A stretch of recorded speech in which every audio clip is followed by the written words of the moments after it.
Okay, this is what we have here. We got here a whole bunch of parts for a 03 Subaru WRX. Everybody's like saying, oh, these are used parts. Yes, they are. But they're good for a lesson that I'm going to give you here. On this particular 03 WRX Turbo, it's not an STI, it's a regular WRX, so don't get too excited. Get excited, but not way overexcited. So this is what we have to see here, and we're going to start demonstrating it for you. So let's first start with this. This is a timing belt, and this is the thing that's very important, because if it's stretched out, you can see these teeth, they jump a gear. If they jump a gear, your valve and your piston clash together. Basically, it's like an instant heart attack for an engine.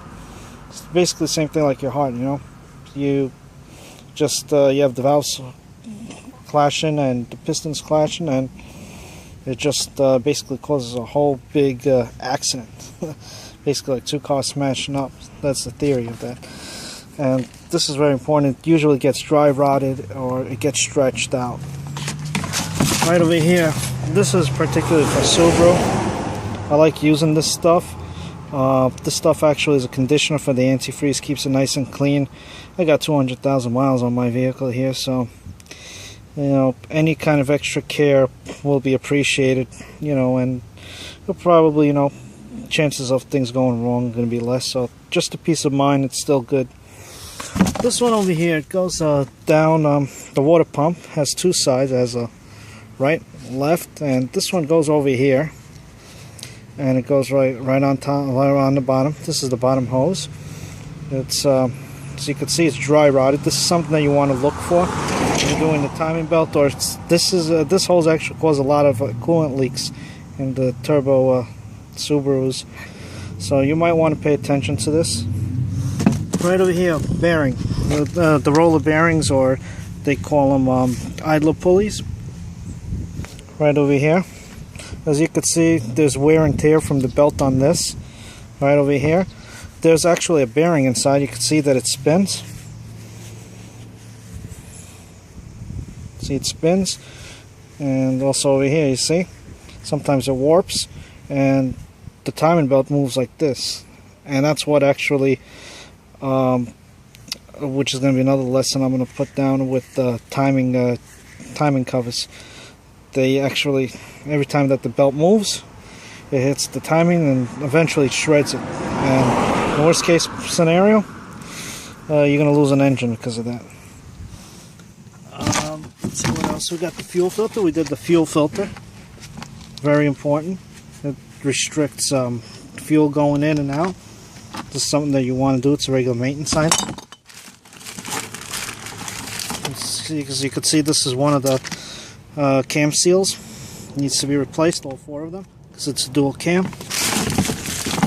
Another thing, you never put a bolt back like this. It's all rotted out, all out of round. You don't need it. Toss it, get a new one from the dealer. Don't be cheap, because it's going to cost you a lot more aggravation, and you really don't want to mess with it.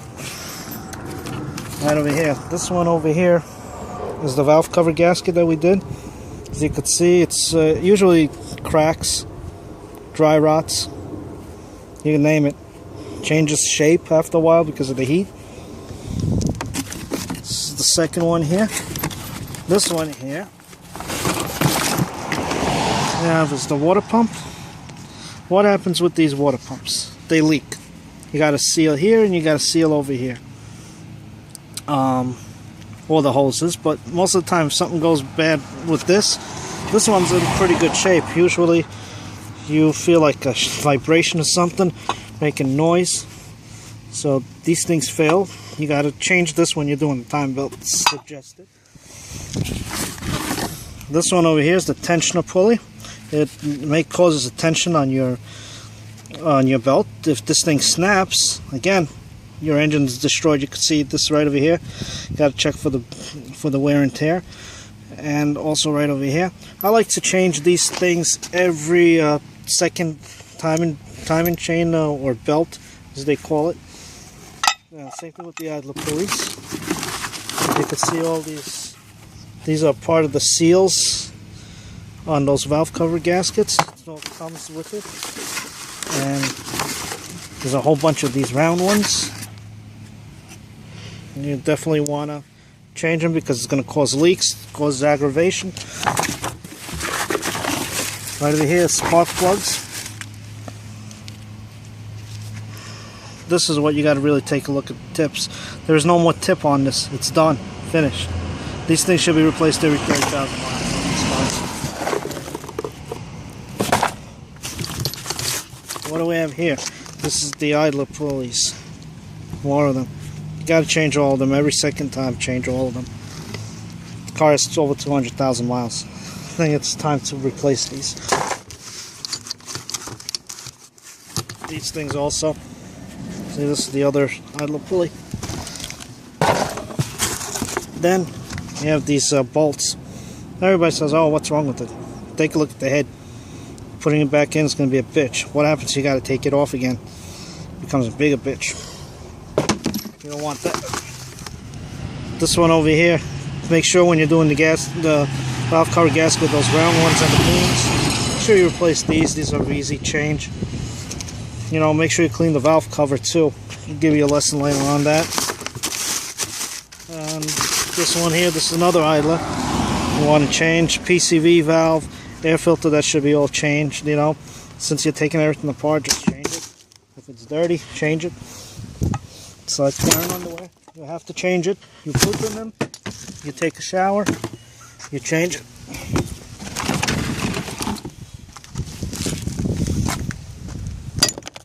Don't be cheap, that's the main thing here. I mean, this costs a lot of money.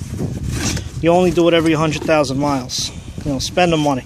You bought the car now, freaking take care of it. Your dog or cat gets sick, you don't get rid of it. You try to get it help. This one over here is the belt. This is the difference between, see a new belt, it's not stretched, it's nice, brand new, clean.